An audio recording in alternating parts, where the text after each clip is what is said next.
आपने अपने सिंगिंग में भी स्पेशलिटी है। 90s में मैं क्रिकेट खेलता था। तो जब आर्टिस्ट ही नहीं आ रहे तो वो टीचर्स कैसे बन पा रहे हैं? पोस्टमैन का कैरेक्टर करने आया, बेल बजाइए, उसने लेटर दिया और चला गया। जहाँ पे कोई बच्चा इंटरेस्ट ही नहीं दिखाएगा क्योंकि उसके पास कोई सोर्स ऑफ इनकम ही नहीं आनी। कॉलेज में थोड़ा लेट हो गया था एडमिशन के लिए। खुद को कैसे मोनेटाइज कर रहे हैं, कैसे दिखा पा रहे हैं लोगों को? बहुत ज़रूरत है उसकी। और हमारा जो राजस्थान का फोक आर्ट फॉर्म है, चाहे वो लोक नाटक ले लो, ग्रूम करने के लिए, ग्रोथ करने के लिए teacher is whole and soul. 2012 में मेरी पीएचडी अवार्ड हुई थी, पीएचडी सबमिट हुई, 2013 में पीएचडी अवार्ड हुई। वेलकम चंद्रदीप सर इन कुदरत house. Chandradeep sir, PhD in drama एक बहुत बड़ा टैग है किसी भी चीज़ को इंट्रोड्यूस करने से पहले। आप बहुत कुछ कर रहे हो प्रेजेंटली ड्रामा को प्रमोट करने के लिए, इस कल्चर को प्रमोट करने के लिए। थोड़ा बहुत कुछ हाइलाइट्स दो ना। मैं थोड़ा पहले से आपको अपनी स्टार्ट के बारे में बताता हूँ। 90s में मैं क्रिकेट खेलता था। ओके। और क्रिकेट बहुत पैशनेट था क्रिकेट को लेकर के। इवन ऐसा होता था कि सर्दी के टाइम पे भी सुबह अर्ली मॉर्निंग में घर में सब सो रहे होते थे और मैं अपना किट उठा करके स्टेडियम प्रैक्टिस के लिए पहुंच जाता था। सो वो पैशन था और लगता था कि शायद कुछ मैं कर लूँगा इधर। कॉलेज में आया, कॉलेज राजस्थान कॉलेज से पास आउट हूँ मैं। कॉलेज में थोड़ा लेट हो गया था एडमिशन के लिए, तो पता चला कि क्रिकेट के ट्रायल्स हो रहे हैं। तो हमारे जो कैप्टन थे उन्होंने कहा कि तुम आते क्यों नहीं हो ट्रायल्स के लिए, ट्रायल चल रही है, कब आओगे फिर? तो मैं ट्रायल्स के लिए पहुंचा किट लेके, तो पता चला कि 200 प्लेयर्स ग्राउंड में थे, more than 200 players for audition. तो मुझे लगा यार ये तो बहुत टफ है, होगा कि नहीं होगा, लेकिन मैंने हिम्मत नहीं आ रही, मुझे लगा कि शायद कहीं ना कहीं से रास्ता निकलेगा, जस्ट वेट एंड वॉच। तो हमारे उस वक्त कोच थे चूड़ावत जी, तो उन्होंने एक टास्क दे दिया। उन्होंने कहा कि जब आप कल से ही, नेक्स्ट डे से ही, कि जब आप ग्राउंड पे आओगे तो 6 राउंड्स आपको आते वक्त लगाने हैं। पूरे राजस्थान कॉलेज का जो यूनिवर्सिटी का सबसे बड़ा ग्राउंड है, और प्रैक्टिस कंप्लीट होगी उसके बाद 6 राउंड और लगाओगे। तो ये 12 राउंड आपको डेली लगाने हैं। तो अगले दिन आधी टीम गायब हो गई थी, अगले दिन। और मैंने इस टास्क को बहुत सीरियसली ले लिया था। मैं जाता था डेली, तो सबसे पहले 6 राउंड करता था, फिर प्रैक्टिस करता था, नेट्स करता था, फिर जाते वक्त वापस से 6 राउंड। तो ऐसे करते करते कुछ ही दिनों में कोई 25-30 प्लेयर्स ही ग्राउंड पे रह गए थे, बाकी सब चले गए।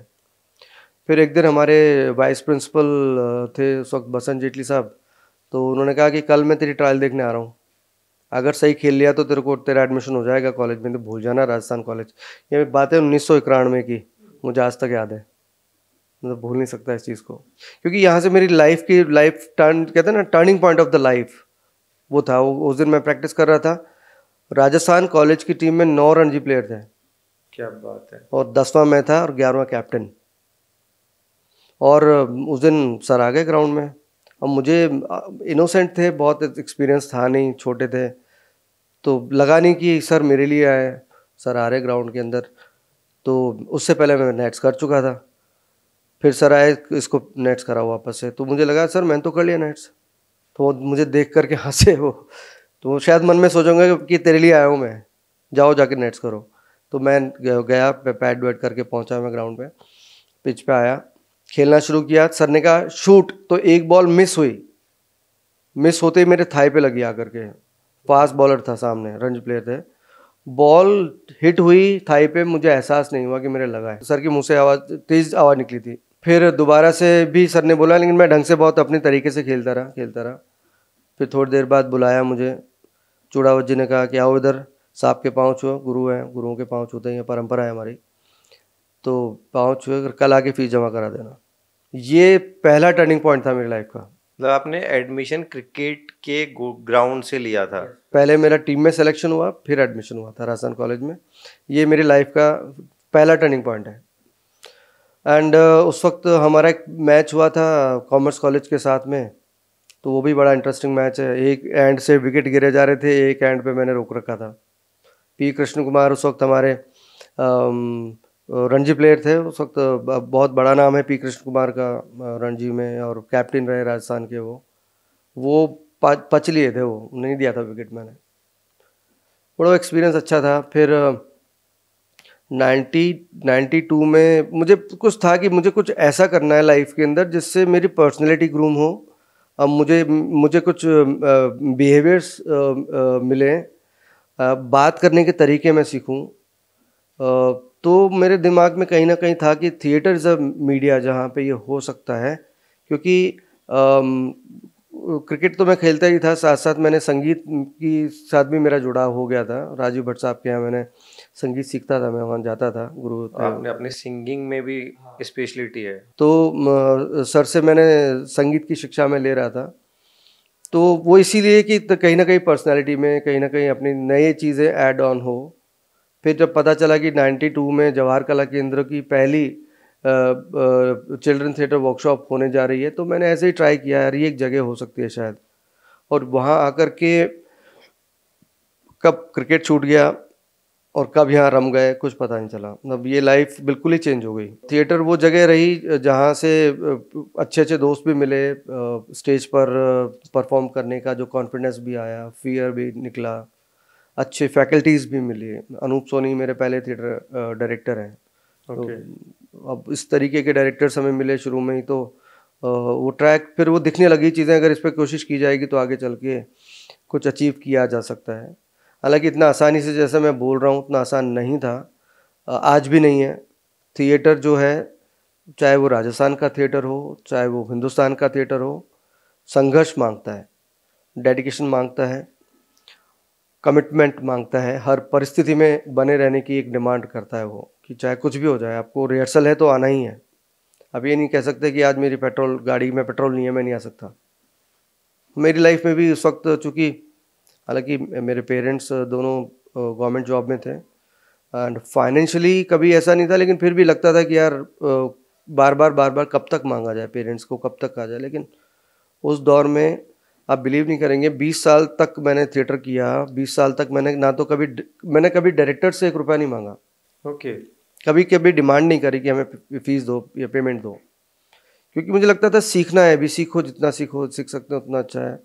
हमें डायरेक्टर्स भी ऐसे मिले, एस वासुदेव हमारे गुरु थे, उनके साथ कितने ही थिएटर आर्टिस्ट वेट करते रह गए कि सर कभी हमें बुलाएंगे नाटक के लिए। उनकी जिससे पटती थी या जिस पे वो फेथ करते थे या जिनके साथ वो कंफर्टेबल फील करते थे, उनको बुलाते थे, उनके साथ काम करते थे। मैं उसमें से एक था।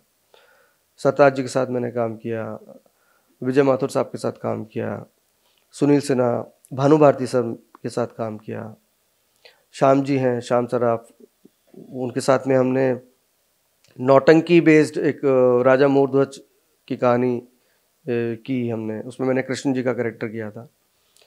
तो अच्छे डायरेक्टर्स मिले हमेशा। रवि जी के साथ मैंने काम किया, अच्छे डायरेक्टर्स मिले हमेशा। निखिलेश शर्मा NSDN, उनके साथ काम किया, अर्चना जी के साथ काम किया।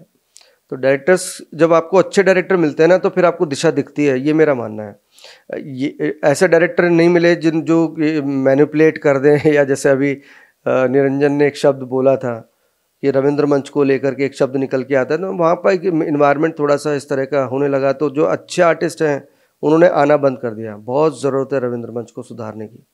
टीचर की इतनी ज़रूरत है, मतलब डायरेक्टर एज अ टीचर हो गया, तो टीचर की इतनी ज़रूरत है अपने एक्टिंग फील्ड में कि उनको ग्रूम करने के लिए, ग्रोथ करने के लिए teacher is whole and soul. Teacher is a mentor actually, क्योंकि टीचर वो व्यक्ति होता है जो उसको बताता है कि तुझे करना क्या है और कैसे करना है। तो जब आर्टिस्ट ही नहीं आ रहे तो वो टीचर्स कैसे बन पा रहे हैं? नहीं, आर्टिस्ट तो आ रहे हैं। देखो, एक जगह नहीं आ रहे या एक जगह कम आ रहे हैं, दूसरी जगह तो आ रहे हैं ना। जवाहर कला केंद्र तो full of occupied with the actors, with the students. खुद को कैसे मोनेटाइज कर रहे हैं, कैसे दिखा पा रहे हैं लोगों को? देखो, वैसे क्या है कि राजस्थान में अभी एकेडमिक एस्पेक्ट्स को देखा जाना बहुत ज़रूरी है, खासकर मैं वही थिएटर। चीज कहना चाह रहा था। थिएटर के एस्पेक्ट्स में या टीवी के एस्पेक्ट में हमारा कोई ट्रेनिंग इंस्टीट्यूशन कोई ऐसा नहीं है, जैसे कि FTI को अपन देखते हैं या नेशनल स्कूल ऑफ ड्रामा को अपन देखते हैं,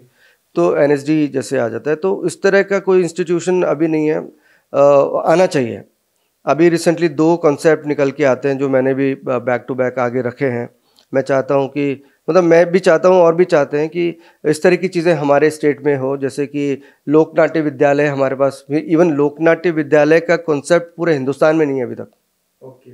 आपने बताओ, आपने कहीं सुना है क्या लोक नाट्य विद्यालय? नाट्य राष्ट्रीय नाट्य विद्यालय है, लोक नाट्य विद्यालय कहीं नहीं है। ये चाहिए आज हमें, तभी हमारा फोक आर्ट फॉर्म प्रिजर्व होगा, प्रमोट होगा, ट्रांसफॉर्म होगा। बहुत ज़रूरत है इसकी। और हमारा जो राजस्थान का फोक आर्ट फॉर्म है, चाहे वो लोक नाटक ले लो, लोक संगीत ले लो, लोक नृत्य ले लो, हैंडीक्राफ्ट्स ले लो, it is a very very rich. और ये तो मैं इसलिए कह सकता हूँ क्योंकि मैंने जाके देखा है। सर, जब अपन इंडस्ट्रीज़ की बात करते हैं ना, जैसे आप डिफाइन करें इंडस्ट्रीज़ को, जैसे पंजाब इंडस्ट्री है या जैसे हरियाणा इंडस्ट्रीज़ हैं, ये अपनी अपनी ग्रोथ पे बिलीव करती हैं। आज पंजाब अपना एक अलग लेके बैठा है, जैसे अपना तमिल साउथ इंडियन टाइप एक अलग टॉलीवुड चल रहा है, पंजाब में अलग चल रहा है। ऐसे राजस्थानी कल्चर कहाँ गया? वो राजस्थानी कल्चर क्यों अपन डेवलप नहीं कर पा रहे? अब मेरा ये मानना है कि राजस्थान का कल्चर डेवलप है, राजस्थान का कल्चर बहुत रिच है। जो टूरिस्ट इंडिया आता है वो राजस्थान आता ही है, लेकिन अपन उसको परफॉर्म नहीं कर पा रहे। फॉर्म एक्चुअली क्या होता है कि हमारा जो भी आर्टिस्ट तैयार होता है ना, वो मुंबई चला जाता है, क्योंकि हमारे पास वो सेटअप नहीं है यहाँ पे। या तो दिल्ली चला जाएगा या मुंबई चला जाएगा। जो हमारा क्रीम टैलेंट है वो तो चला जाता है, बाकी जो लोग रह जाते हैं वो सर्व करते रहते हैं। तो वो उसको रोकना ज़रूरी है उसको। जैसे आप बोल रहे हो कि आर्टिस्ट बॉम्बे जा रहा है, तो कोई रीज़न से जा रहा है, कमर्शियल उसको अवेलेबल नहीं है, या उसके पास कुछ ना कुछ अपन उसको कुछ अवेबिलिटीज़ नहीं दे पा रहे होंगे, तो क्यों? मतलब आपका थॉट क्या है उसमें? पैसा नहीं है, आज भी उतना पैसा नहीं है जितना मिलना चाहिए। जैसे मैं आपको एक छोटा सा एग्जांपल दूं, मुंबई में कोई आर्टिस्ट एक छोटे से विज्ञापन में भी एंट्री लेता है ना, जैसे एक पोस्टमैन का कैरेक्टर करने आया, बैल बजाइए, उसने लेटर दिया और चला गया, 25,000 रुपये पेमेंट होता है उसको इतने से काम का। हमारे यहाँ पे 2,000 रुपये, 3,000 रुपये। अभी जी स्टूडियो काम कर रहा था तो 5,000 रुपये मिल रहे थे। तो आप देखिए ना, रेशो ऑफ मनी। यहाँ से जो जयपुर थिएटर के कई एक्टर्स मुंबई गए, आज वो शुरुआत में उनको थोड़ा स्ट्रगल करना पड़ा, बट आज वो पीछे पलट के देखते नहीं है, क्योंकि उन्होंने वो दे आर एस्टैब्लिश्ड। बहुत सारे नाम हैं। जैनी राजपुरोहित एक बीकानेर थिएटर का मेरा अच्छा दोस्त है, बीकानेर से आता है वो, यहाँ से हमारे साथ में पीजी डिप्लोमा इन ड्रामेटिक्स में थे साथ में। वो मुंबई गए, is a star in Edward. मतलब उसकी उसकी एक शूट की फीस लाखों में होती है, उससे रिक्वायरमेंट ली जाती है सेट पे, आपको क्या चाहिए। यहाँ पे हमारे वही आर्टिस्ट, यहाँ पे कोई कदर नहीं है, कोई पूछ नहीं है। तो जब तक आर्टिस्ट को वो जगह नहीं मिलेगी ना, माहौल नहीं मिलेगा उसको, वो पूछ नहीं मिलेगी ना। आई मीन यहाँ कोई पूछता ही नहीं है। मैं रियली, अब मैं मेरी बात करूँ, मैं 30 साल मैंने अपने जीवन के 30 वर्ष इस क्षेत्र को फील्ड को दे दिए, और बहुत डेडिकेशन से दिए। ऐसा नहीं कि कभी उधर चले गए कभी उधर चले गए, इसी में रहा हूँ मैं। टीवी भी किया है, तो टीवी को भी साथ में, टीवी का एकेडमिक एस्पेक्ट मैंने ज़्यादा रखा है। बिल्कुल। लेकिन पहचान के रूप में, फाइनेंस के रूप में किसी को फ़र्क ही नहीं पड़ता यहाँ पे। सही में फ़र्क ही नहीं पड़ता, ये शब्द बोलना चाहूँगा मैं। 2012 में मेरी पीएचडी अवार्ड हुई थी, पीएचडी सबमिट हुई, 2013 में पीएचडी अवार्ड हुई। तो सबमिशन के बाद अवार्ड होने तक साल भर था टाइम मेरे पास में। मतलब एक ड्रामा इन पीएचडी होने के बाद आपके पास काम नहीं था। फिर 2013 के अंदर 2013 भी पूरा निकल गया। 2014 से मुझे मिनिस्ट्री ऑफ कल्चर के कुछ प्रोजेक्ट्स मिले, तो वहाँ से मेरा काम स्टार्ट हुआ। वो भी आपको गवर्नमेंट से मिले? वो भी गवर्नमेंट से मिले। हाँ, हमारे पास ये सेटअप ही नहीं है। कॉलेजेस के अंदर जितने कॉलेजेस हैं, अब पीएचडी करने के बाद में कॉलेज में डिपार्टमेंट नहीं है। स्कूल्स में कुछ गिने चुने स्कूलों के अंदर डिपार्टमेंट्स हैं। बेसिकली आप ये कह रहे हो कि स्कूल्स में डिपार्टमेंट नहीं है, कॉलेजेस में डिपार्टमेंट नहीं है, यूनिवर्सिटीज़ में डिपार्टमेंट नहीं है।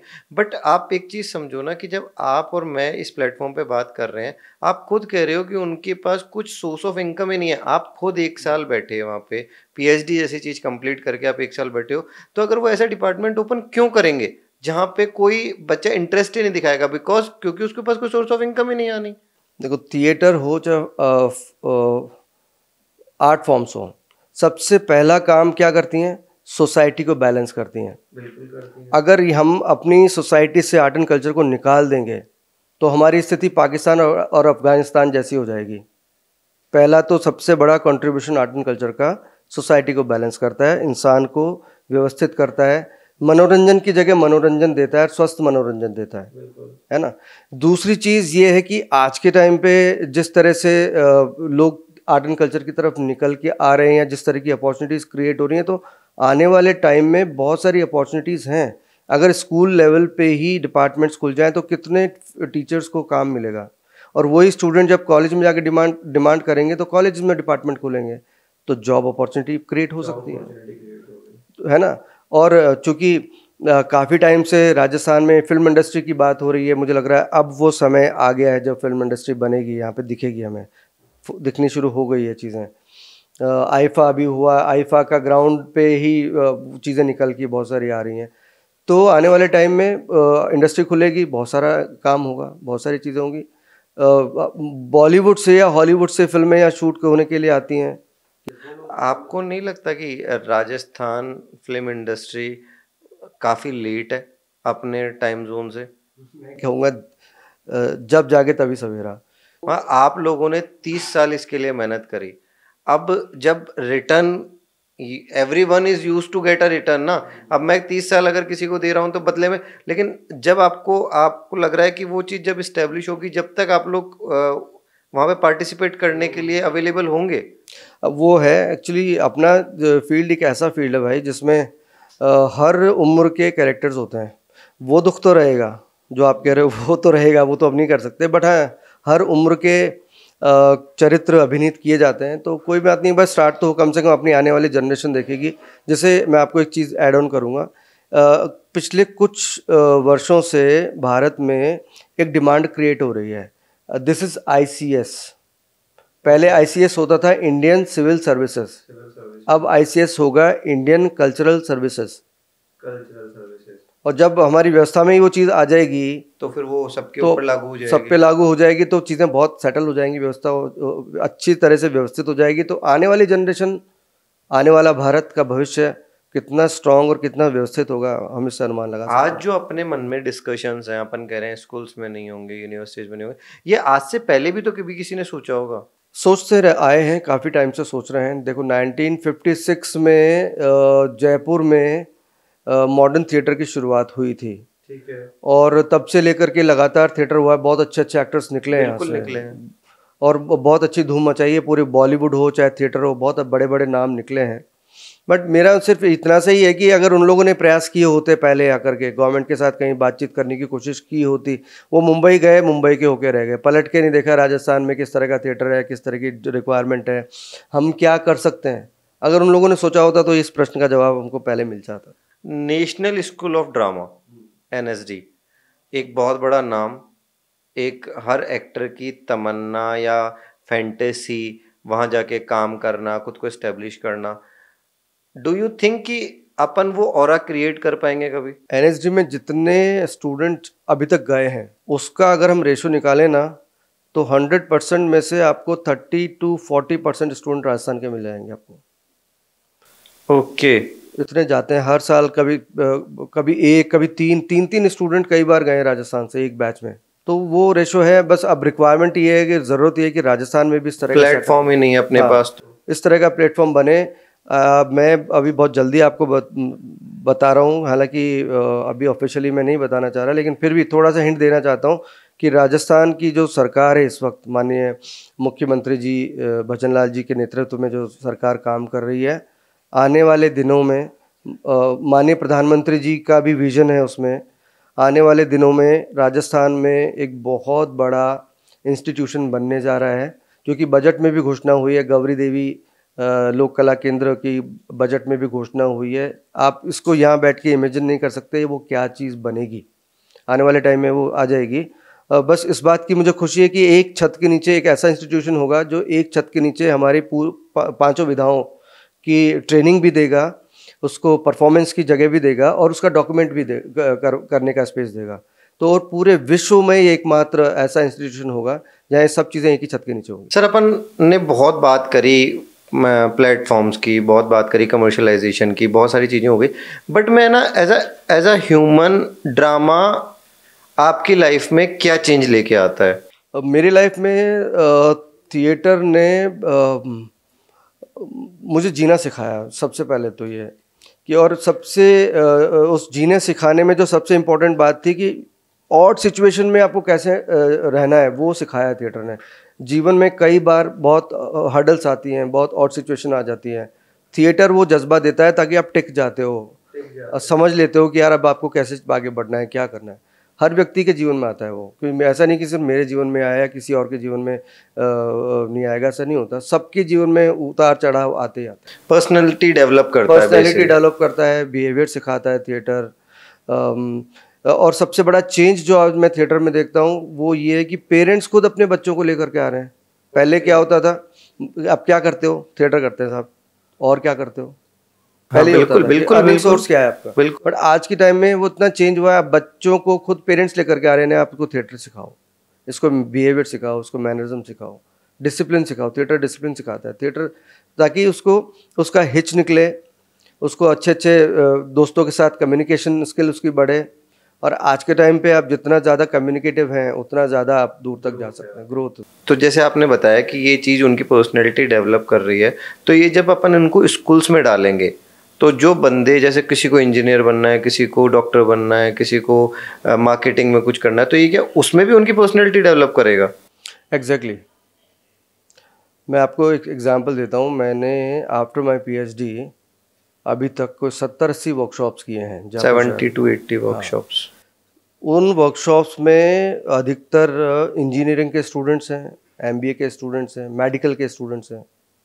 और वो इसलिए ही आते हैं ताकि वो अपने प्रोफेशन में अपने बिहेवियर्स को और अपने स्किल्स को और शार्प करें, क्योंकि थिएटर पर्सनैलिटी ग्रूम करता है। थिएटर हमें कम्युनिकेटिव बनाता है।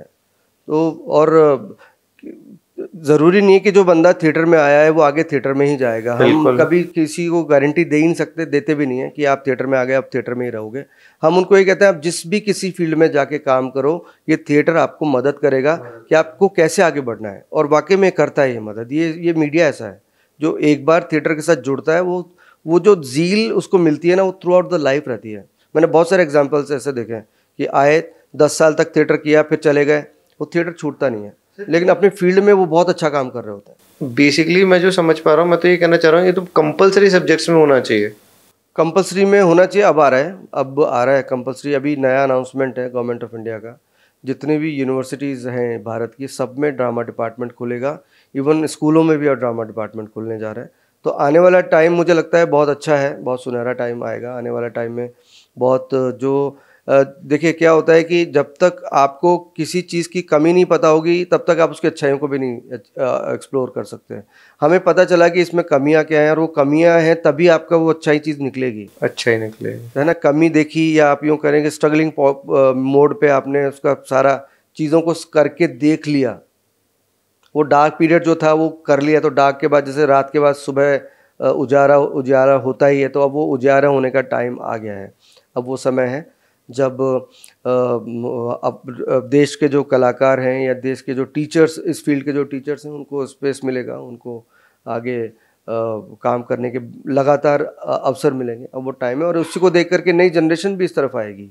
इतना स्ट्रगल, इतना सारी नॉलेज, इतनी स्टडीज़, उसके बाद आप प्रेजेंट में अभी क्या परस्यू कर रहे हो? देखो, फिलहाल तो मैं भारतीय जनता पार्टी के सांस्कृतिक एवं पर्यटन प्रकोष्ठ में पिछले 4 सालों से प्रदेश में सह संयोजक के दायित्व पे काम कर रहा था। अच्छा। और अभी भी ऑफिशियली अभी भी हूँ मैं, जब तक कि नया मतलब अनाउंसमेंट नहीं होता तब तक तो मैं हूँ। और पिछले 4 सालों में हमने इस वक्त राज्य सरकार माननीय मुख्यमंत्री जी के साथ में भी लगातार काम किया, कलाकारों को बैक टू बैक मंच प्रदान करने में सहयोग किया, उनकी समस्याओं को भी सामने रखा, उनके समाधान भी समझे। तो ये करते करते करते करते फ़िलहाल मैं जवाहर कला केंद्र में as a consultant programming manager के रूप में हूँ। और ओवरऑल प्रोग्रामिंग देख रहा हूँ। शायद वो, मुझे लगता है कि वो इसलिए मुझे अवसर मिला क्योंकि मैं रंगमंच का विद्यार्थी रहा हूँ। रंगमंच में भी मैंने काफ़ी मतलब पिछले 30 वर्षों से बना हुआ हूँ। संगीत का भी मैं विद्यार्थी हूँ। नृत्य में भी मैं अपनी एक पार्टिसिपेशन रखता हूँ। वीणा के कई एल्बम्स मैंने as a main lead dancer भी किया है। पेंटिंग डिपार्टमेंट से मेरी पीएचडी अवार्ड हुई थी तो ये चारों पांच विधाओं में कहीं ना कहीं थोड़ा एक्सपोजर है मेरे पास में। तो शायद जवाहर कला केंद्र एडमिन को लगा होगा कि ये कुछ कर सकते हैं, इसलिए उन्होंने मुझे एक मौका दिया। वो तो मौका सर उन्हीं को मिलता है जो कैपेबल होते हैं। मैं कोशिश कर रहा हूँ अपनी तरफ से कि बेस्ट अच्छा करूँ, जितना मैंने सीखा है पढ़ा है उसका एक अच्छा रिजल्ट आए, अच्छे कंट्रीब्यूशंस निकल के आए, लोगों तक अच्छी चीज़ें जाएँ। हमारी राजस्थान की आर्ट कल्चर जो है उसको जितना मैं अपनी तरफ से मेरे स्किल्स के थ्रू जितना मैं उसको एनरिच कर सकता हूँ वो प्रयास मैं कर रहा हूँ। सर कितनी एक्साइटिंग जर्नी है, एक क्रिकेटर, वहाँ से आपने यूनिवर्सिटी में एडमिशन लिया, ड्रामा करके आपने 30 साल की जर्नी में स्ट्रगल किया, वहाँ से आपने कुछ जान अपने आप को जाना, आप किस तरह के एक्टर्स हैं, अपनी पर्सनैलिटी ग्रूम करी। अभी आप एक पॉलिटिशियन हो, पॉलिटिकली आप अपने फील्ड को सपोर्ट कर रहे हो, मतलब इतना सब, और फिर लास्ट में पॉलिटिक्स। तो क्या ये सब चीज़ें कितना आपको अब हेल्प कर पा रही है? कोविड पीरियड ने सिखाया बहुत कुछ। उस वक्त भी मैंने ऑनलाइन मोड पे बहुत सारी चीज़ें की, और अपने लेवल पर ऑनलाइन मोड पे कलाकारों को डाटा कलेक्ट किया, बैक टू बैक मैं गवर्नमेंट को भेज रहा था। ये आपने क्यों किया वो मोड? क्योंकि मैं खुद भी एक आर्टिस्ट हूँ, और उस वक्त कलाकार किस तरह से क्राइसिस में था कलाकार, क्योंकि कलाकार जब दर्शक आएगा तभी उसको पैसा मिलेगा, और जब दर्शक खुद को सुरक्षित महसूस करेगा तभी वो कलाकार का काम देखने के लिए आएगा। तो ये बहुत बड़ा वैक्यूम है, इसको कैसे कम करें, इसको कैसे सॉल्व करें, वो एक बहुत बड़ा विषय है। जो मतलब एक लास्ट, मतलब अपन कह सकते हैं कि ड्रामा या मतलब ये इंडस्ट्री एक लास्ट कॉर्नर्ड इंडस्ट्री थी जिसको अपन फोकस कर रहे थे ड्यूरिंग कोविड। क्योंकि जैसे ही कोई भी मैनमेड डिजास्टर हो या नेचुरल डिजास्टर हो, आर्ट एंड कल्चर सबसे आखिरी पायदान पे होता है। कलाकार भूखा मर रहा होता है क्योंकि कोई किसी के पास में कोई सोर्स ही नहीं है। कुछ लोग खाना दे देते हैं, कुछ कहीं से, जैसे माननीय प्रधानमंत्री जी ने अन्न योजना चलाई, कुछ कलाकारों को वहाँ से मदद मिली। बट फिर भी कुछ इस तरह की पॉलिसी होनी चाहिए ताकि ऐसे चलो कलाकार को तो आपने थोड़े टाइम अन्न दे करके कर लिया, बट उसकी आर्ट फॉर्म वो भी तो डैमेज हो रही है। वो भी तो डैमेज हो। और ऐसी बहुत सारी आर्ट फॉर्म्स हमारे डाइंग स्टेजेस पे ऑलरेडी जा चुकी हैं, कुछ अब फिर आ रही हैं। तो उनको हम कैसे बचाएं, कलाकार को कैसे बचाएं, कलाकार कैसे अपना रियाज भी करता रहे, उसका रियाज करना बहुत ज़रूरी है। 10 दिन 20 दिन 1 महीना 2 महीने रियाज नहीं करेगा तो उसकी आर्ट फॉर्म ऐसे डैमेज होने लग जाएगी। तो उन सब चीज़ों को देखना ज़रूरी है। तो मुझे उस वक्त ये महसूस हुआ कि आफ्टर कोविड कि पॉलिटिकली भी कलाकारों का डोमिनेशन होना चाहिए, कलाकारों का पार्टिसिपेशन होना चाहिए। उनको बताने वाला कोई तो चाहिए ना कि आर्ट एंड कल्चर की प्रॉब्लम्स क्या हैं, उनके सॉल्यूशन क्या है। तो मैं वो लेकर के मैंने भारतीय जनता पार्टी के साथ में उस वक्त जुड़ा। माननीय सतीश पुनिया जी जो मेरे बड़े ब्रदर की तरह हैं, बड़े भाई साहब हैं, और मेरे कॉलेज फ्रेंड भी हैं। 2018 में जब वो इलेक्शन लड़ रहे थे आमेर से, तो उन्होंने बुलाया घर पे, या आओ घर पे, तुमने 1999 में जो डॉक्यूमेंट्री फिल्म बनाई थी वैसे ही फिल्म बनानी है देखो। मैंने कहा भाई साहब फॉर्मेट ही चेंज हो गए, अब तो 4K पे काम कर रहे हैं। तो मैं कुछ नहीं जानता, ये हैं प्रमोद लांबा, ये मेरे साले साहब हैं, ये तुम्हारी सारी व्यवस्था करेंगे ना। ठीक है, मैं एडिटर के पास लेके गया उनको, वो अपना वीडियो अपना कुछ काम दिखाई रहे थे, तो वहाँ एक आइडिया क्लिक हुआ। मैंने कहा क्यों ना भाई साहब के लिए गाना बनाया जाए। गीत मैं गाड़ी चलाते वक्त भी सुन सकता हूँ, हाँ, और बहुत जल्दी कनेक्ट होता है। तो उनको वो आइडिया क्लिक हुआ। अब गीत का कंटेंट क्या होगा। तो 2013 में सतीश जी आमेर से हारे थे, 300-350 वोट से हार गए थे वो। तो मैंने कहा उसके बावजूद भी उन्होंने जो काम किया था आमेर में, कोई करोड़ों रुपए का काम करवाया था वहाँ पे। तो मैंने कहा भाई साहब आपने जो काम करवाया ना उसकी लिस्ट दे दो आप हमें, हम उससे गाना बनाएंगे। और उससे गाना बन के आया, और गाना इतना खूबसूरत बना, कंपोजिशन इतना खूबसूरत बना, वो बैक टू बैक चला। उनकी जीत हुई, मतलब वो इतना चलाया। जब उसका लॉन्च था तो दिया कुमारी जी ने भी तारीफ की थी उसकी सॉन्ग की। और हम तो बस निर्मल भाव से कर रहे थे काम, हमने ये नहीं सोचा था कि परिणाम क्या होगा या क्या रिजल्ट निकल के आएगा। बस भाई साहब ने कहा था करना है तो हमने सिर्फ उतना ही रखा, भाई साहब ने कहा है काम होना चाहिए बस, और वो काम बन के आया। डॉक्यूमेंट्री फिल्म भी बनी उनकी। तो ये बात है 2018 की, और मेरे को भाई साहब ने 2021 में जोड़ा, 2021 में पार्टी से जुड़ा मैं। और फिर इसी मेरा मन यही था कि कलाकारों की बात कहने वाला कोई तो हो, और खासकर कलाकार खुद ही अगर अपनी बात बताएगा तो शायद समझने में ज़्यादा। और इसका एक एग्जांपल मैं आपको दूंगा। अभी रिसेंटली पिछले साल की बात है, ये मुकेश दादी जी जो उपाध्यक्ष हैं भारतीय जनता पार्टी राजस्थान बिल्कुल के, बिल्कुल। तो भाई साहब मेरे कज़न रहते हैं इधर राज आंगन में, तो वहाँ डिनर के लिए आए थे उस दिन भाई साहब। तो मेरे भाई साहब तो भाई साहब मेरे कज़न को बता रहे हैं, अक्षय को बता रहे हैं कि ये आए पार्टी में तो हम समझ पाए कि आर्ट एंड कल्चर क्या होता है, वरना हम तो ओके। यूँ ही जानते थे, यूँ ही कुछ ही नहीं होता। तो ये कितनी बड़ी बात उन्होंने बोली, ये बात उनकी मेरे दिमाग में छप गई। ये लाइन अचीव करने के लिए वो इतनी आसानी से लाइन नहीं बोली गई है, इस लाइन को कहलवाने के लिए इतना काम करके दिखाना पड़ा, उनको समझ में आया तभी उन्होंने बोला।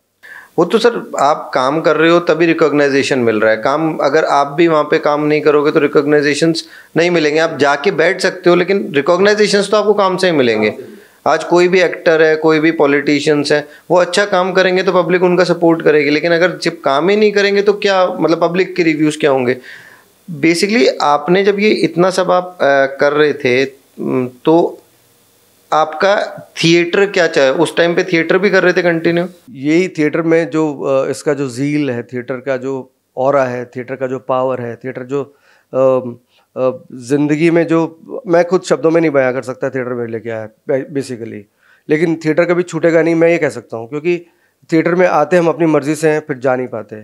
ये एग्जाम्पल आप किसी भी रंगकर्मी से, किसी भी थिएटर आर्टिस्ट से पूछोगे, वो ये बताएगा, चाहे कोई भी परिस्थिति हो, थिएटर छूटता नहीं है। अब मेरा थिएटर भी नहीं छूटा है, मैं बैक टू बैक थिएटर में पढ़ भी रहा हूँ, थिएटर भी कर रहा हूँ। नेताजी सुभाष चंद्र बोस पे मेरा नाटक है जो मैं उसके 10 शोज़ कर चुका हूँ। मैंने काल पुरुष क्रांतिकारी वीर सावरकर पे फुल लेंथ प्ले किया है, अभी रिसेंटली 2 शोज़ किए हैं। पहला शो तो हमने पिछले सरकार में ही किया था, मुझे लग रहा था कि ये होने नहीं देंगे, लेकिन बहुत अच्छा शो हुआ। बिरला ऑडिटोरियम में हाउस पैक था, वो बहुत बढ़िया रहा। क्या गवर्नमेंट टू गवर्नमेंट ये थिएटर्स भी वेरी करते हैं? सब्जेक्ट वेरी करता है। सब्जेक्ट वेरी करता है। सावरकर चूंकि पिछली सरकार का विषय नहीं है, तो भारतीय जनता पार्टी के तो हीरो हैं सावरकर। ओके। बट पिछली सरकार में वो सावरकर जी पे गाली दे ही रहे थे, उनको बहुत डिफेम कर ही रहे थे। तो मुझे थोड़ा सा लग रहा था कि इतना पैसा भी लग गया, इतना सब कुछ एनर्जी लग गई है, इतने महीनों से हम तैयारी कर रहे हैं, और अचानक से वो शो वाले दिन आकर के प्रोटेस्ट करेंगे, शो नहीं होने देंगे, तो क्या होगा। मेरे दिमाग में वो था। तो बिरला में जब हमने बुकिंग की तो जो मैनेजर बिरला की, उन्होंने कहा कि आपको है ना एसपी साउथ से परमिशन लानी पड़ेगी, विषय ऐसा है। मैं गया, अशोकनगर थाने में गया, तो उन्होंने वहाँ भेजा। यादगार लग रहा था कि पता नहीं मना कर देंगे, ये ऑफिसर है ना भाई, लॉ एंड ऑर्डर को देखते हुए मना कर सकते हैं, तो ज्वलंत विषय है। हालांकि नाटक में ऐसा कुछ नहीं है, नाटक सिर्फ उनकी जर्नी बताता है, उनका कंट्रीब्यूशन बताता है। तो जैसे ही मैं अंदर गया, एसपी साउथ साहब थे, जैसे ही मैं अंदर गया, उन्होंने लेटर पढ़ा, पढ़ते ही मतलब वो खुश हुए और वो उछल पड़े सीट से ही, अरे आप तो बहुत अच्छा काम कर रहे हो, हिंदुत्व के लिए काम कर रहे हो, जाओ जाओ, गो एट करो। मेरा सारा प्रेशर डाउन हो गया, एकदम से निकल, मैं जोश में भर गया। यार ये ऑफिसर ने सारा का सारा प्रेशर ही निकाल दिया। वो मना भी कर सकते थे मुझे, क्या कर सकते थे, नहीं ये नहीं होगा, मना करो इसको, कट करो, वो ये भी कह सकते थे, लेकिन उन्होंने मुझे इतनी इस कदर प्रोवोक किया, मैं पूरे जोश में भर गया और मेरी टीम पूरी जोश में आई और हमने बहुत सक्सेसफुल प्ले परफॉर्मेंस किया। वो हाउस पैक था उस दिन, मतलब बिरला ऑडिटोरियम 1500 की कैपेसिटी, हाउस पैक था वो, और लोगों ने एक टक बैठ के देखा उन्होंने, क्योंकि जानना चाहते हैं हम कि सावरकर जी का क्या कंट्रीब्यूशन है भारतीय स्वतंत्रता संग्राम में, स्वाधीनता संग्राम में, उनका क्या कंट्रीब्यूशन है। एक व्यक्ति, एक पतला दुबला व्यक्ति, और उसको 2 आजीवन कारावास की सज़ा मिली और उसने सहर्ष स्वीकार कर लिया देश की स्वाधीनता के लिए। कितना बड़ा कैलिबर है उसमें, कितना बड़ा मेंटल कैलिबर है उसमें, अब सोचने। और पूरे वर्ल्ड में एकमात्र व्यक्ति, तो वो इंस्पायर करते हैं इस तरह की चीज़ें। मैं स्वतंत्रता संग्राम में जो कंट्रीब्यूशन हुए हैं, जैसे नेताजी सुभाष चंद्र बोस का कंट्रीब्यूशन, वो नहीं होते तो हमें कभी आज़ादी नहीं मिलती। उनका कंट्रीब्यूशन, उन्होंने इंटरनेशनल लेवल पे जो प्रेशर क्रिएट किया, उसकी वजह से भागे अंग्रेज, नहीं तो भागते नहीं कभी वो। हम तो यहाँ अंदर लाठियाँ खा रहे थे और उनको मज़ा आ रहा था लाठियाँ हमें टॉर्चर करने में, तो मार पीट रहे थे, हम चुपचाप खा रहे थे। उसमें तो कभी नहीं जाते वो, मुझे नहीं लगता कभी जाते वो। उन्होंने जाकर के जो इंटरनेशनल प्रेशर दिया, भागे वो लोग, ये भागो नहीं, मारेगी अभी, इनकी आयने आ गई है, अभी मारेगी। फिर फॉर्चुनेटली वो षड्यंत्र था या क्या था, वो उनका प्लेन क्रैश का एक वो ड्रामा है बेसिकली, वो उस डेट को नहीं हुआ था प्लेन क्रैश, वो 3 दिन पहले हुआ था, लेकिन अब ठीक है, जो भी कहा गया मान लिया गया। बट देश को आज़ादी मिली, इसमें एक संतुष्टि है। और अब देश की स्वाधीनता को हम बनाए रखें, देश को आगे लेके चलें। माननीय प्रधानमंत्री जी का जो विकसित भारत का सपना है, उसको साकार करने में अपना भी कंट्रीब्यूशन दें। बेसिकली सर, अभी आप कोई रिसर्च कर रहे हो जिसके लिए आपको स्कॉलरशिप मिली है, उसमें वो उसके थोड़े से पॉइंट्स वगैरह? ये रिसर्च टैगोर नेशनल स्कॉलरशिप है, ठीक है। Ministry of culture, government of India से अवार्ड हुई है। और इस स्कॉलरशिप के लिए अप्लाई करने के लिए बहुत सारी पहले पढ़ाई करनी पड़ती है, बहुत सारी डिग्री आपके पास होनी चाहिए। बट जो विषय था, मुझे लग रहा है कि वो पिछली बार भी मैंने इसको अप्लाई किया था। ठीक है। पिछली बार भी डिस्कस हुआ था विषय, लेकिन चूंकि पिछली बार राजस्थान के 2 टॉप सीनियर आर्टिस्ट को फेलोशिप अवार्ड हो गई थी, इस वजह से मुझे वेट करना पड़ा। इस बार लेकिन उन्होंने कंसिडर किया। विषय है भारत के कला संस्कृति क्षेत्र में आपदा प्रबंधन, डिज़ास्टर मैनेजमेंट क्या हो हमारा आर्ट एंड कल्चर में। क्योंकि ऐसे तो डिज़ास्टर मैनेजमेंट पूरी टीम काम करती है, भारत सरकार की, राज्य सरकार की टीमें काम करती हैं, बट आर्ट एंड कल्चर में भी डिज़ास्टर मैनेजमेंट होना चाहिए। क्योंकि आर्ट एंड कल्चर वो मीडिया है हमारे देश का जो हमारी सोसाइटी को बैलेंस करता है, एंटरटेन करता है, एजुकेट करता है। और वो व्यक्ति जो बहुत बहुत सहज तरीके से करता है, बहुत खेल खेल में कर देता है, एजुकेट, अवेयर कर देता है लोगों को। एक नुक्कड़ नाटक दिखाते हैं, वो अवेयर हो जाते हैं लोग। आप उनको कितनी लेक्चर दे दो नहीं सुनेंगे, क्लास में बिठा लो नहीं मानेंगे, लेकिन एक परफॉर्मेंस देख करके, एक ड्रामा देख करके या एक गीत सुन करके लोग अवेयर हो जाते हैं। तो ये इतनी स्ट्रॉन्ग मीडियाज़ हैं, लेकिन फिर भी हमारे कलाकारों की स्थिति थोड़ी सी कोविड पीरियड में बहुत ख़राब रही। तो उसी तरह उस दौर में जिस तरह के अनुभव हुए, जिस तरह की चीज़ें निकल के सामने आई, तो उन्हीं को ध्यान में रख करके एक ये रिसर्च करने का मानस बना। और मेरा प्रयास है कि इस रिसर्च के थ्रू एक पॉलिसी मेकिंग में सहयोग किया जाए। भारत सरकार को ये समझने में आसानी होगी इस रिसर्च के माध्यम से, ऐसा मैं कह सकता हूँ। ताकि मैं इस रिसर्च के थ्रू यही हमने बात रखने की कोशिश की है कि कलाकार क्या चाहता है, कैसा आर्ट एंड कल्चर हो, उसकी प्रॉब्लम्स क्या हैं और उसके समाधान क्या हैं, कलाकार खुद बताएंगे। उस तरह से मैं ये रिसर्च को लेके चल रहा हूँ। और मुझे पूरा विश्वास है कि इस तरह के रिसर्च, मतलब आप ग्राउंड जीरो से काम कर रहे हो? जीरो से काम कर रहा हूँ। और क्योंकि तभी कुछ चीज़ें निकल के आएंगी, आर्टिस्ट खुद बताएंगे कि मुझे कैसा, मेरी प्रॉब्लम्स क्या है। क्योंकि कलाकार वो कम्युनिटी है जो बहुत रेयरली अपनी प्रॉब्लम शेयर करती है, बताते ही नहीं है कलाकार। और अभी ये समाधान ज़रूर बता देंगे कि मेरी प्रॉब्लम के समाधान क्या है, लेकिन प्रॉब्लम नहीं बताएंगे। और ये पूरे देश के कलाकारों के साथ, इससे देश का कलाकार बहुत स्वाभिमानी है। Most of the reason suicide के, डिप्रेशन के, एंजाइटी के, पर वो परेशानी में रहेगा। और उन्हीं को देखकर फिर उनके जो बच्चे हैं वो नहीं आना चाहते फिर फील्ड में।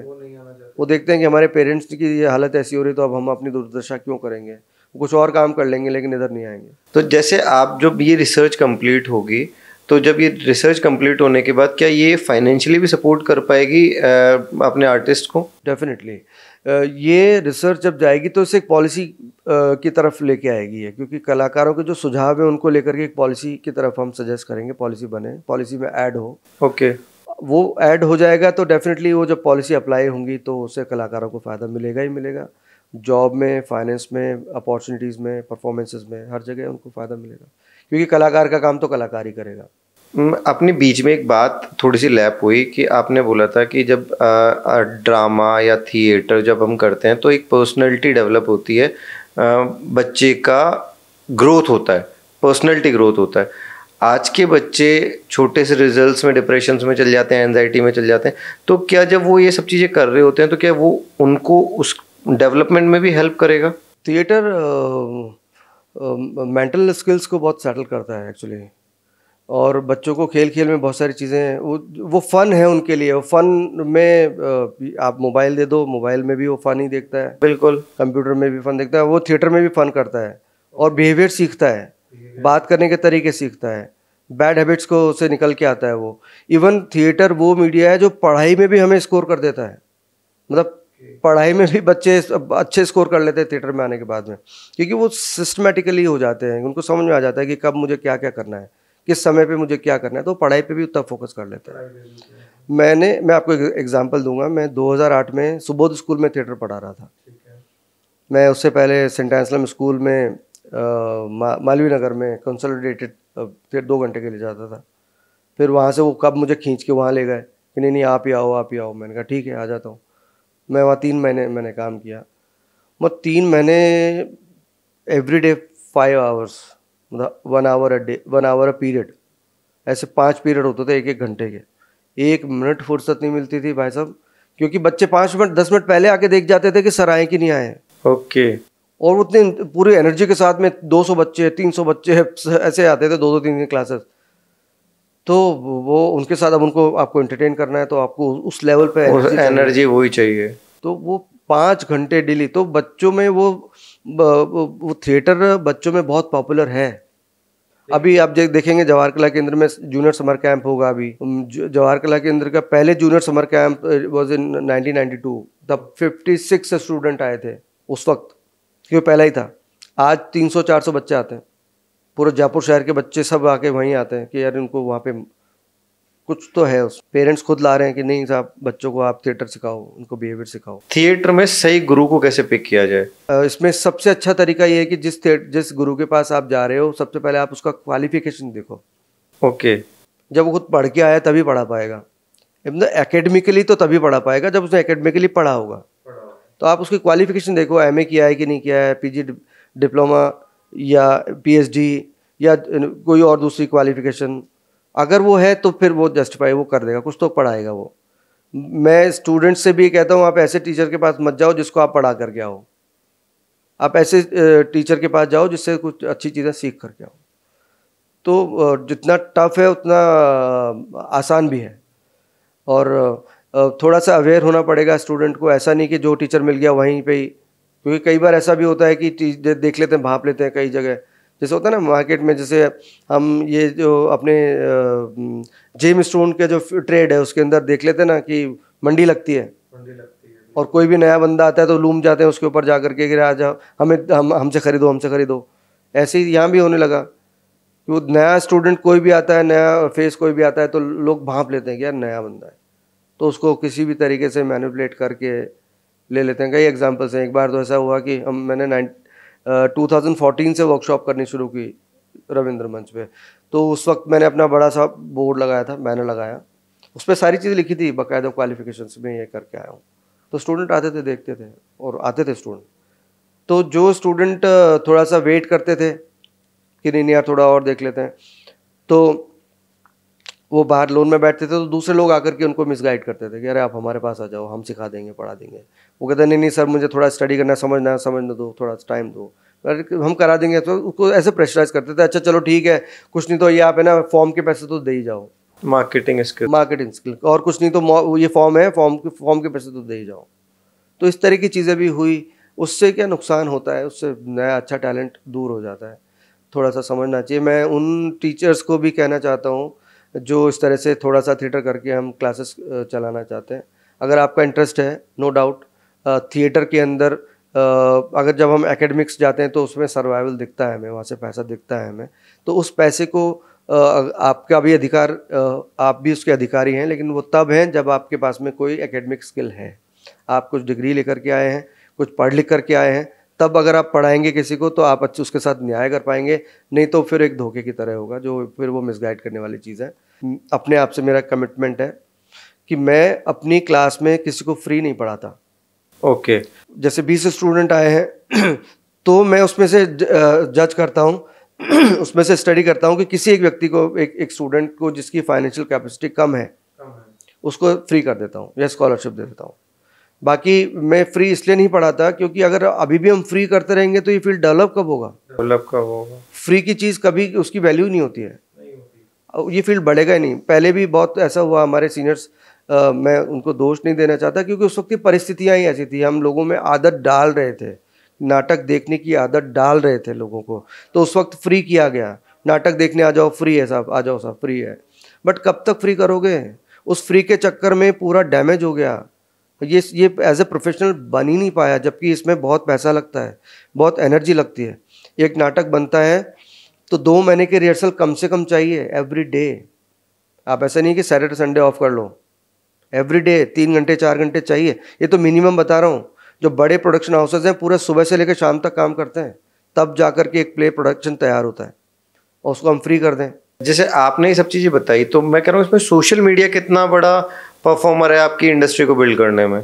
सोशल मीडिया का बहुत बड़ा रोल है, क्योंकि सोशल मीडिया हर व्यक्ति तक पहुंच रहा है आज के दिन में। जिसके हाथ में मोबाइल है या कंप्यूटर है उसके हाथ में पहुंच रहा है। और चूँकि आर्टिस्ट जो है या ड्रामा कह लें या आर्ट एंड कल्चर की जो हम एक्टिविटीज़ के लिए कह लें, उनके पास में इतना पैसा नहीं है कि वो बड़ा सारा विज्ञापन दे दें अखबार में या बड़ा सा टीवी पे ऐड चला दें या एफएम रेडियो पे कुछ अपने जिंगल चला दें। उतना पैसा नहीं होता उनके पास में। तो उनके पास में सबसे अच्छा मीडिया है सोशल मीडिया, जो यहाँ बैठे बैठे, मतलब मैं अपनी पोस्ट, आप मेरे अभी ट्विटर पे जो नया एक फीचर आया है ना, जिस पे आप अपने बारे में लिखो, नाम लिखो, वो आपका पूरा प्रोफाइल दे देता है। अब उसमें मेरा नाम डाल के देखना, अपने आप पूरा प्रोफाइल आ जाता है, मैंने क्या क्या काम किया है, मैं क्या कर रहा हूँ उस वक्त, वो सारा स्टेटस दे देता है, उस पर आ जाता है सब। तो सोशल मीडिया तो बहुत बड़ा रोल प्ले कर रहा है। जब थिएटर पे एक ड्रामा प्ले हो रहा है तो वहाँ पे ऑडियंस भी, एक्टर्स भी, जब एक दूसरे को देख रहे हैं, आपस में कनेक्ट कर रहे हैं, तो वो कितना, दोनों के लिए क्या, कितना यूजफुल है? जब भी किसी प्ले में ऑडियंस आती है ना, तो एक्टर की एनर्जी लेवल बढ़ जाता है। ओके। वहीं अगर ऑडियंस नहीं है ऑडिटोरियम में तो वो डल हो जाता है। तो एनर्जी देती है ऑडियंस। ठीक हम है। किसको, दीवारों को दिखाएंगे प्ले में? जैसे आपकी ये मीडिया है, इस मीडिया को तो हम कैमरे से रिकॉर्ड करके हम चला देंगे, बट थिएटर में नहीं हो सकता। Theatre is a live media, वहाँ ऑडियंस चाहिए ही चाहिए।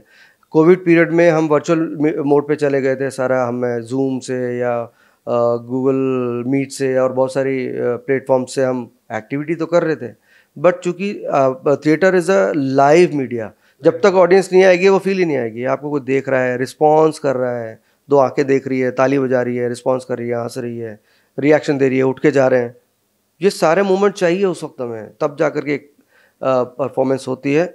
और ऑडियंस आएगी तो डेफिनेटली टिकट बिकेगा, टिकट बिकेगा तो आर्टिस्ट का सर्वाइवल होगा। ये बहुत ज़रूरी है। वैसे ही ऑडियंस के लिए भी बहुत ज़रूरी है थिएटर, क्योंकि सोसाइटी में बहुत सारी प्रॉब्लम्स होती हैं और जब उन प्रॉब्लम्स के सॉल्यूशन नहीं मिलते तो हम थिएटर में आते हैं सॉल्यूशन लेने के लिए। तो सोसाइटी को थिएटर एजुकेट करता है, अवेयर भी करता है, इसलिए दोनों ही अपने आप में इम्पॉर्टेंट है। एक नाटक जो बनता है उसमें 4 पिलर्स होते हैं जो बहुत इंपॉर्टेंट है। सबसे पहला पिलर है राइटर, जो एक आइडिया कंसीव करता है और उससे एक प्ले बनाता है। दूसरा पिलर है डायरेक्टर, जो उस आइडिया को अपने इंटरप्रिटेशन के साथ में डिज़ाइन करता है। तीसरा पिलर है एक्टर, जो डायरेक्टर के उस आइडिया, उस कंसीव किए हुए आइडिया को साकार करता है मंच पे। और चौथा पिलर है ऑडियंस, जिनके सामने वो मंच पे साकार होता है, जिसके लिए वो चीज़ें की जा रही हैं। तो ये चारों पिलर बहुत इंपॉर्टेंट है। एक भी पिलर अगर इसमें से कमज़ोर पड़ेगा तो प्रोडक्शन इफेक्ट होगा। थिएटर मजबूत बनेगा तो क्या उससे उसका आर्टिस्ट भी मजबूत बनेगा? क्या उससे उसकी फिल्म भी मजबूत बनेगी? क्या उससे ऑडियंसेस भी मजबूत बनेगी? आर्टिस्ट मजबूत होगा तो सारी चीज़ें अपने आप में ही बहुत स्ट्रांग हो जाएगी। और आर्टिस्ट जब तैयार होगा तो फिल्म इंडस्ट्री भी उसको खींचेगी अपनी तरफ, क्योंकि उनको भी ट्रेंड एक्टर्स चाहिए। और मेरा भी मानना ये है कि आर्टिस्ट को किसी मीडिया में नहीं बंधना चाहिए, उसको जो मीडिया मिले सामने उसमें एक्सप्लोर करना चाहिए। क्योंकि ये ज़रूरी नहीं कि थिएटर वाला सिर्फ थिएटर ही करेगा, है ना। दूसरी बात यह कि चूँकि थिएटर में आप एक प्ले तैयार करते हो तो एक शो के अंदर, जैसे जवाहर कला केंद्र का हमारा ऑडिटोरियम है, उसकी 213 की कैपेसिटी है। हम खींच खांच के 250 लोगों को बिठा सकते हैं, उसके ज़्यादा नहीं बिठा सकते। उसके लिए अब ज़्यादा लोग आ गए तो उनके लिए दूसरा शो करना पड़ेगा। बट एक फिल्म हम लाखों लोगों तक पहुंच जाती है एक ही बार में, सिनेमा में या एक टीवी के थ्रू या वेब सीरीज़ के थ्रू। एक ही आधा घंटे का डॉक्यूमेंट लाखों लोगों तक करोड़ों लोगों तक पहुंच जाता है, तो रीच हो जाती है। तो एक कलाकार जो मंच गया है, जो तैयार हो गया है, वो ज़्यादा से ज़्यादा लोगों तक क्यों ना पहुंचे? क्या वो टैलेंट वहीं सीमित दायरे में ख़त्म हो जाए या ज़्यादा लोगों तक पहुंचे? तो ज़्यादा लोगों तक पहुंचेगा तो उसका टैलेंट भी, उसका काम भी लोगों तक जाएगा। अब जैसे बहुत सारे एग्जाम्पल्स हैं। मतलब ये तो इसका आंसर देने की तो मुझे लगता है ज़रूरत ही नहीं है, क्योंकि सब जानते हैं। बहुत सारे हैं जो थिएटर करते हुए आए हैं। अनुपम खेर साहब हैं, मनोज बाजपेयी हैं, इवन किसी टाइम पे शाहरुख खान भी थिएटर ही कर रहे थे। बहुत सारे नाम हैं। आशुतोष राणा है, अभी उनका प्ले हुआ था जयपुर में, श्री राम पे उन्होंने प्ले किया था अल्टीमेट। मतलब वो थिएटर के अंदर वो चीज़ें देख रहे थे हम, जो हम कल्पना में करते हैं, हमारे ड्रीम में रहता है कि यार ऐसा थिएटर भी हम करें। वो हम वहाँ देख रहे, साकार होते हुए देख रहे थे। राजस्थान की भौगोलिक परिस्थितियों को देखते हुए अपन इन और क्या क्या अमेंडमेंट कर सकते हैं? देखो, राजस्थान की भौगोलिक परिस्थितियों को अगर हम पूरे देश भर में कंपेयर करें तो राजस्थान जैसा वेदर, भौगोलिक परिस्थितियाँ आपको कहीं और मिलेगी नहीं। ठीक है। ठीक है, थोड़ा बहुत गर्मी के टाइम पे थोड़ा सा स्ट्रेस रहता है, या थोड़ा सर्दी के टाइम पे थोड़ा स्ट्रेस रहता है, बट यहाँ पे सबसे ज़्यादा जो फिल्म मेकर है वो राजस्थान में ही इसीलिए आना पसंद करते हैं क्योंकि वेदर डिस्टर्ब नहीं करता। तो वेदर तो बहुत सपोर्टिव है। दोपहर के टाइम पे थोड़ी सी ज़्यादा गर्मी होती है तो हम थोड़ा सा या तो रोकते हैं या फिर हम इंडोर चले जाते हैं। और क्योंकि फिल्म ज़्यादातर तो इंडोर ही शूट होती है, ये सेट लगा देते हैं। हमारे इतने अच्छे अच्छे यहाँ के जो मॉन्यूमेंट्स हैं, या जो इतनी अच्छी अच्छी यहाँ की जो लोकेशंस हैं वो एक्सप्लोर करने आते हैं। तो वहाँ कहीं मेरे को तो आज तक नहीं नज़र आया कि कहीं वेदर ने हर्डल डाला हो या भौगोलिक परिस्थितियाँ। इतना शांत शहर स्टेट है, किसी तरह का कोई बहुत सुरक्षित है, बहुत सेफ है। हमारे भौगोलिक परिस्थितियों के हिसाब से भी बहुत सेफ है, और हमारे दूसरे और जो भी एक्टिविटीज़ जो हो रही हैं अभी उसको देखते हुए भी बहुत सेफ है। तो और फर्स्ट चॉइस इसीलिए राजस्थान यहाँ आना चाहते हैं। फिर यहाँ का अपना आर्ट एंड कल्चर, खान पान, यहाँ का पहनावा, वो उसको देख करके तो लोगों की फर्स्ट चॉइस रहती है। हाँ, इसमें अमेंडमेंट होने चाहिए, बहुत सारी रिक्वायरमेंट्स हैं, बहुत सारी चीज़ें आ रही हैं जो आने वाले टाइम में हमारे आर्ट एंड कल्चर को रिच करेंगी। मुझे पूरा विश्वास है कि माननीय मुख्यमंत्री जी और माननीय उप मुख्यमंत्री जी, जो खुद भी एक आर्टिस्ट हैं, माननीय दिया कुमारी जी खुद विजुअल आर्ट की स्टूडेंट रही हैं और खुद भी एक पेंटर हैं, वो समझते हैं इन चीज़ों को। मुख्यमंत्री जी समझते हैं, मुख्यमंत्री जी खुद बहुत चिंतित हैं राजस्थान के कलाकारों को लेकर के, बहुत चिंतित हैं। मतलब इसलिए नहीं कह रहा कि मैं पार्टी के साथ जुड़ा हूँ, मैं इसलिए भी कह रहा हूँ क्योंकि मैंने उनको देखा है, मैंने उनको चिंतित होते हुए देखा है, वो जिस तरह का उनका विजन है देखा है। तो मुझे समय अच्छा लग रहा है कि ये टाइम इस वक्त राजस्थान के कलाकारों के लिए बहुत अच्छा समय है, बहुत अच्छा काम यहाँ होगा, कलाकार बहुत व्यवस्थित होकर के अच्छा काम करेंगे, ये मुझे पूरा विश्वास है। Thank you so much sir for coming in कुदरती स्टूडियो। आपकी जितनी भी नॉलेज हम कैप्चर कर पाए हमने की, हम हमारे व्यूवर्स तक लेके जाएंगे। लिटरली बात करके बहुत अच्छा लगा आपसे। Thank you so much for coming. मुझे भी आपके साथ बात करके बहुत अच्छा लगा, खासकर निरंजन और आप। मुझे ऐसा लगा नहीं कि कहीं मैं एक अनजान जगह पे हूँ। बहुत ही एक हमारा व्यवहारिक वातावरण आपने दिया, मुझे बातचीत निकलवाई आपने मुझसे, बहुत अच्छा लगा मुझे। और मुझे पूरा विश्वास है कि जो मेरी बातचीत आपके साथ आज हुई है ये आगे तक जाएगी और कुछ अच्छा कंट्रीब्यूट करेगी, ये मुझे पूरा विश्वास है। आपने मुझे स्टूडियो में बुलाया, बहुत बहुत धन्यवाद आपका। Thank you sir, thank you so much.